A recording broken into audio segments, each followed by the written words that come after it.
Did you know chocolate chip cookies were a happy accident?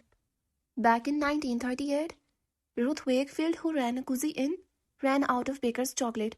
In a pinch, she chopped up a semi-sweet bar and threw it in her cookie dough. Instead of melting into chocolate cookies, she ended up with the first ever batch of chocolate chip cookies. Hi everyone, I am Hannah and welcome to Blogging Good Food. Let's get baking. Gather a big mixing bowl, a wooden spoon, a whisk, measuring cups and spoons, a baking sheet, a cooling rack, and a spatula. Your ultimate cooking making squad.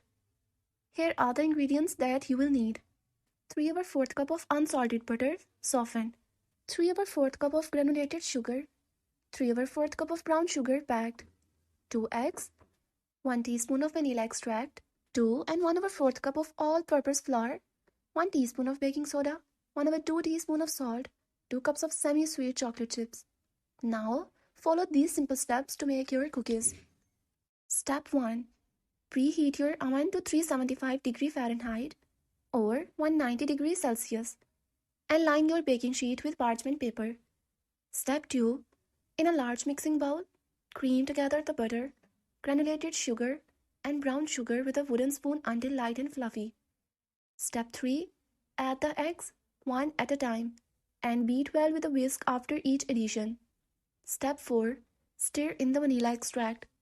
Step 5. In a separate bowl, whisk together the flour, baking soda, and salt. Step 6. Gradually add the dry ingredients to the wet ingredients and mix well with a wooden spoon until a smooth dough forms. Step 7. Stir in the chocolate chips with a wooden spoon. Step 8. Drop rounded tablespoonfuls of dough onto the prepared baking sheet, leaving about 2 inches of space between them. Step 9. Bake for 10 to 12 minutes or until the edges are golden brown. Step 10. Remove from the oven and let the cookies cool on the baking sheet for 5 minutes, then transfer them to a cooling rack with a spatula. Enjoy your warm and gooey chocolate chip cookies with a glass of milk or your favorite beverage. That's it for today's delicious recipe. Don't forget to subscribe for more mouth-watering recipes and visit our website blogginggoodfood.com for the full recipe and more tips and tricks.